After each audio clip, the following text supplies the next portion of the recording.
What's up, YouTube? Curtain6693 here to bring you gaming anime news, as well as anything that I find interesting. Today, I want to talk about just something that's kind of been bothering me as far as the movie genre, and that's with the movie Man of Steel. I know a lot of critics and a lot of people out there feel like the movie was kind of mixed. It wasn't like I've even heard some people say they didn't like it. It sucks. It wasn't that great, and I really wanted to address my opinions because I totally disagree with that. In short, I totally disagree with it. I do think there are problems with the film, but I don't think that the film is as bad as a lot of critics are saying. Like some of the common complaints of the film were that there wasn't enough backstory, it was jumbled. Spoils ahead. Superman snaps Zod's neck, which of course who doesn't know that by now. The last act of the film with all the action was too much. Well, I want to just address those points and feel like why I feel like some of those points are a little bit invalid. Now, I will say this though, I do have some. There are some. The movie's not perfect, is what I'm saying, and I will get to that. But at first, I want to bypass all this other bullshit that people are saying. Like the movie doesn't have enough backstory for one, which I think is totally bullshit because the first 15 minutes of the film is Krypton. It is the planet Krypton, whatever the hell it is, with his father and Zod and the console and the planet and the society, all that. It sets up the universe. You see, it doesn't show too much. It doesn't go too much into it, but you see the basis of how the Kryptonians live. You see the society they live in. You get some story about them. You see how they're born, how they're bred, how they're all born. They're genetically modified to have a purpose. And Superman was born the old-fashioned way. In other words, his parents said, "Shit, we doing a bang bang," you know.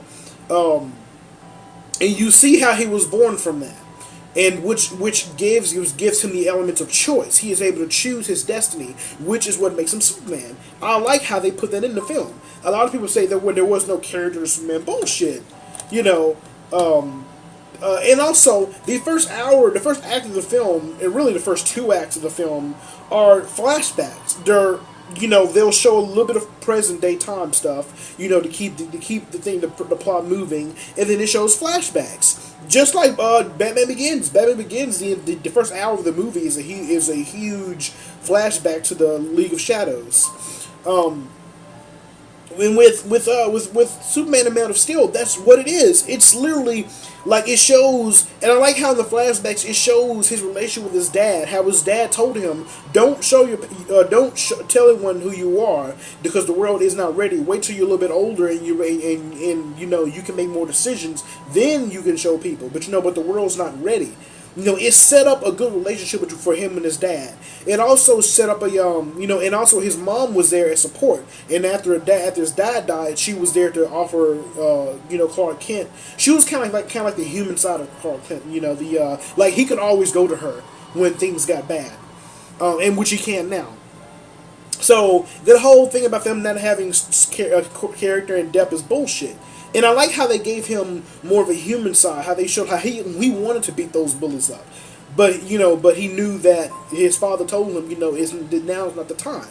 It set that up for people, and I don't see what people are saying they didn't have enough character and depth. I mean, the first part of the movie is showing that. What else? A lot of people said that it was jumbled. Well, and no offense, but what they do is, and the reason that they break up the flashbacks is because they don't want you to just get bored and just showing some huge precursor. They'll show you a little bit, and then they'll show you a little bit of present day, and that way it keeps you engaged. Like, okay, things keep moving, so that way you're not sitting in some 25-minute long flashback, and you lose track of the film. That's why they do that. Because, like I said before, you can only do so much with a movie, with a 2 hour movie. You can only do so much with that. What else? A lot of people said that the last act of the film was too much. Well, let me throw something at you, motherfuckers. I haven't seen the original four Superman films, like with the old guy.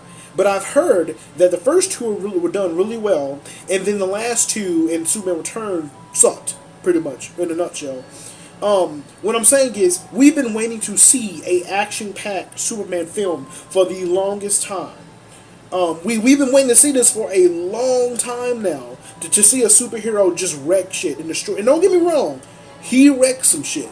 I mean, the city's pretty much gone. I mean, economy's fucked up in Metropolis. It's gone. That's it. That's it. That's it. But it's a movie. I mean, of course, Zack Snyder is going to show over the top action. Of course, it's going to put shit in there. You're like, oh my god, millions of people would die if that was real. It's because he's trying to deliver us something that we haven't seen in a long time. And I'll be honest, we have not seen something like that in a while. In any movie, honestly, in my opinion, if you think Avengers was bad, see Man of Steel, which I know many people have seen it by now, because I know that this is kind of a late review, but this is just something that's been on my mind for a while. But I'm just saying, if you haven't seen it by now, see Man of Steel. If you like destruction. But in my opinion, what I'm saying is we've been waiting to see this for a long time. So why complain? And in my opinion, the one chick who was Zod's right hand chick, I thought she was amazing. I thought, in my opinion, she had some of the best fight scenes. The way she was like zigzagging, going in, doing this, like it was boss. I don't see why people. I don't. A lot of people's complaints. I don't see why they're complaining about that. Like, it has too much action. Haven't we been waiting for like 20 years to see something like that? Like, no offense, but. And then a lot of comic book fans have problems with Superman snapping Zod's neck. Well, here's what I take on that. They wanted to do something different. They wanted to show a different Superman. We're so used to seeing superheroes saying, "Oh, I will never kill." I will never take a life. Batman, he does it all the time. Joker. What does Joker do? He captures Joker, locks him up. Joker escapes, kills some people. Batman gets him again, and then the process is like deja vu all the time. And sometimes I think even Joker and some other villains have actually even said, like, you know that I'm just gonna break out and kill more people. And not saying that Superman just purposely killed him. No, sorry, like he just purposely killed him. He like he was put in a situation where he had no choice. He was going to kill those people. And what I'm saying is they did something different with this Superman. They did something different. They chose to say, no, make it to where he does kill him, where he has no choice. You've never seen that. How many times have you ever seen a superhero purposely kill? Like in the Spider-Man films, like every supervillain dies. Pretty much all of them except Sandman dies in the Sam Raimi trilogy, right?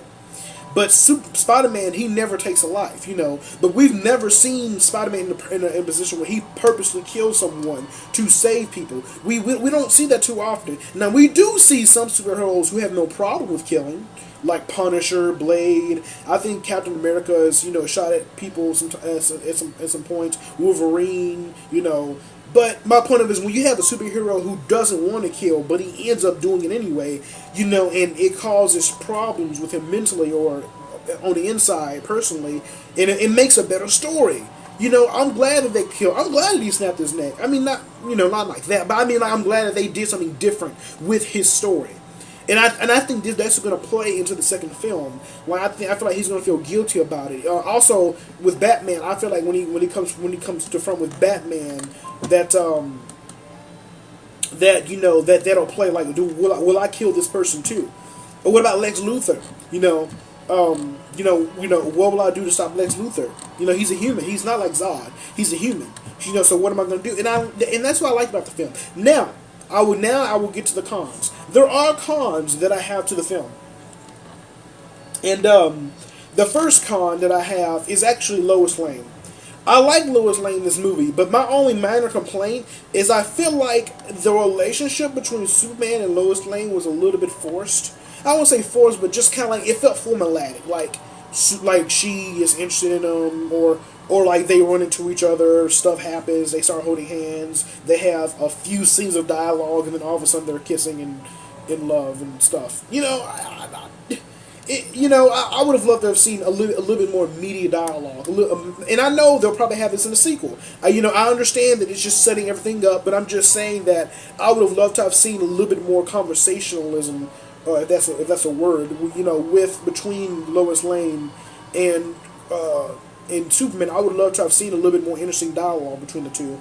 Because I feel like I just don't know. I just don't know as much about her character as I want to. Like besides, oh, she's a reporter, you know, and she is interested in Superman. I mean, what else do you really know about her besides that? You know what I mean? Like, I feel like her character has the potential to go places, but they haven't established a grounding formation, you know, around her character as far as story and development yet. You know, so I wanted to see more of her. And my second problem was what was my second problem? It was Lois Lane. Oh, that's right. Some of the scenes with Zod, I felt a little flat. I felt like there were some scenes where it felt out of place, like the one graveyard scene where Zod is having conflict with Superman, and then also you see Superman in his graveyard, and then he's sinking in, and it's kind of symbolizing the dead people, and he's sinking them. I know where he's going. I know what he was trying to do, but I'm just saying that it felt a little out of place. It felt a little odd. There was one part at the beginning where Zod was like, "I will find him. I will find him." You know, or something like that. You know, he was referring to Superman before he got sent off into the Phantom Zone, whatever. I felt like, even though I could tell the actor's a very good actor and he put a lot to the role, I still felt like some lines and there were some things here and there that just kind of fell a little flat than other things. Like, you know, I can tell they were trying to put more emotion into it, but I just kind of felt like it was kind of like, okay. Or I like that one scene where like the music stops after Zod kills Superman's father, and it's like some kind of big emotional, like, you know. But I mean, I don't know if it was because it saw it coming, but I just know when I was in the theater, I was kind of like, you know, okay, you know, I just get like, okay, he got killed. And maybe it could have been just because it was just so early in the film, you know. But but that's understandable, you know. They had to get past all that, and you know, it had to. I understand what they're trying to go for, you know. I'm just saying that there was just something that just fell flat, and those are really my two main complaints. Besides that, I have no other complaints. I really don't. I thought the movie was good. I thought it was fine. Was it perfect? No. Is it as good as Batman Begins, the Dark Knight trilogy? Well, you know, it's only the first movie, but no, I don't. I mean, I can sense some Christopher Nolan in it. By the way, they had the flashbacks at the beginning and then all the action toward the end. You know, I could see, you know, where Christopher Nolan had his touch.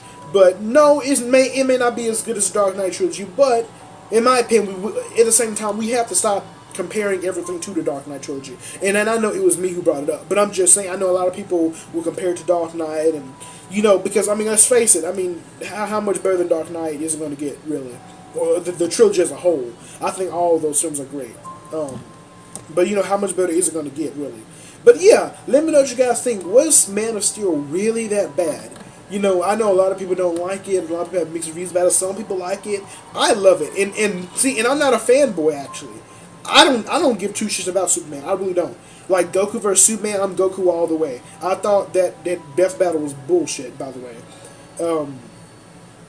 But you know, basically I'm saying I'm not a Superman fanboy. I don't really care for the comics. I know who Superman is, of course. I'm you know, but I'm just saying he's not my favorite superhero. But I will say that movie was good. So I know that there's some bullshit going on with these reviews. I know there is. And I know that Man of Steel 2 will probably be better. I do agree with Angry Joe and some other people saying that I do think it may be a little too early to add in Batman, but hey, they may pull it off right. I've also heard that they're actually offering Christian Bale $50 million or something to do the role. I saw them like on IGN or somewhere. I'll have to research that and see, look more into that. But and like I said before, what they should do is have Christian Bale play Batman, but have no ties to Dark Knight trilogy. Why can't they do that? I mean, that way they don't have. That way, Dark Knight can be its own thing, and that way, you know, we can still see the person that we all love. You know, and that way, you know, it can still be Batman. And hell, if they want to bring in Michael Caine as Alfred, bring them in, but just have no connection to the film. Just don't reference the Dark Knight film. You know, just have it to where he's just been Batman. You know, just have it to where he's just been Batman. or maybe it can take place like after Dark Knight, but before Dark Knight Rises, or after Batman Begins, but before Dark Knight. You know what I mean? Like there's somewhere it can fit. Is what I'm saying. If they choose to put it in the time continuity, but if they don't, just slap him in a Batman suit. You know, have Alfred there. If you know if he want, or if they want to show you, I'm sure they will. You know, just put them in there and then they'll be fine. You know, that's why I feel. I've also heard that there's a thing going on by future Gohan Super Saiyan 2. This is one guy who's talking about having Scott Adkins as Batman, and if Christian Bale does not play Batman, yes, I think Scott Adkins should do it.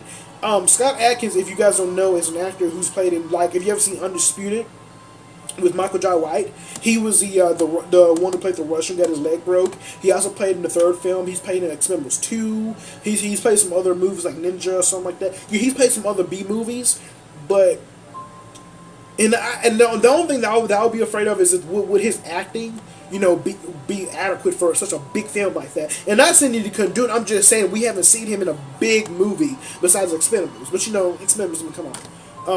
You know, we haven't seen him in like a big blockbuster movie. So I'm still wondering, like, you know, if he was cast, you know, would he live? I mean, he as far as the physicality and the looking like Batman, oh hell yeah, he could do it.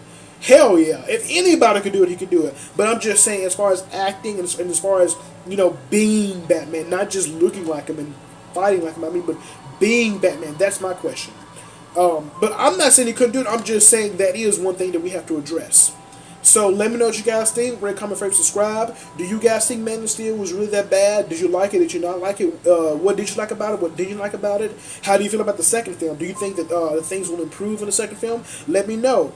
Let me know what you guys think, and I'll catch you guys later. Current 6693 out.